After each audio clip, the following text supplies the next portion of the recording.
არასაპარლამენტო ოპოზიციის ხელვაჩაურის მაჟორიტარი დეპუტატობის კანდიდატი საარჩევნო სიებში არსებულ უზუსტობებზე საუბრობს.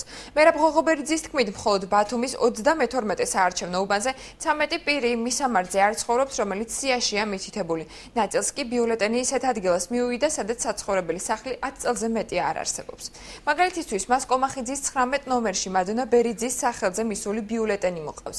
პარტიის წარმომადგენელი ვარაუდობს, რომ ამით მოქმედი ხელისუფლება ხმების გაორებას ცდილობს, რაც საბოლოო ჯამში რეალური სურათის გაყალბებას გამოიწვევს. 32 საარჩევნო უბანზე ადასტურებენ, რომ ათამდე მსგავსი ფაქტი დაფიქსირდა და ინფორმაცია ოლქში გადაიგზავნა. 79 საოლქო საარჩევნო კომისიაში ხმების გაორების ფაქტს გამორიცხავენ და ამ კუთხით არსებულ დამცავ მექანიზმებზე საუბრობენ. კომახიძის 19 ნომერში ვინმე მადონა ბორქვაზე არასდროს არ უცხოვრია და არც ყოფილა.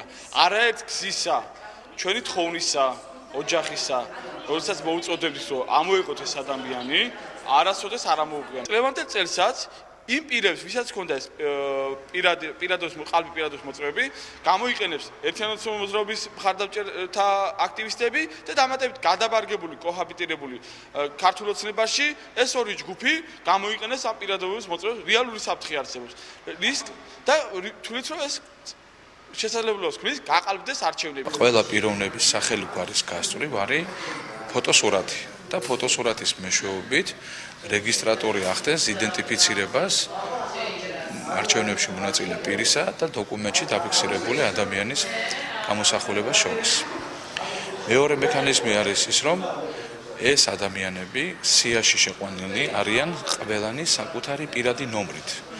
ეს პირადი ნომერი არის უნიკალური, ანუ ყველა ადამიანს აქვს ერთი პირადი ნომერი და ბაზა პროგრამულად არის დამუშავებული ისე, რომ გამორიცხულია ორი პირადი ნომერი იყოს სიაში.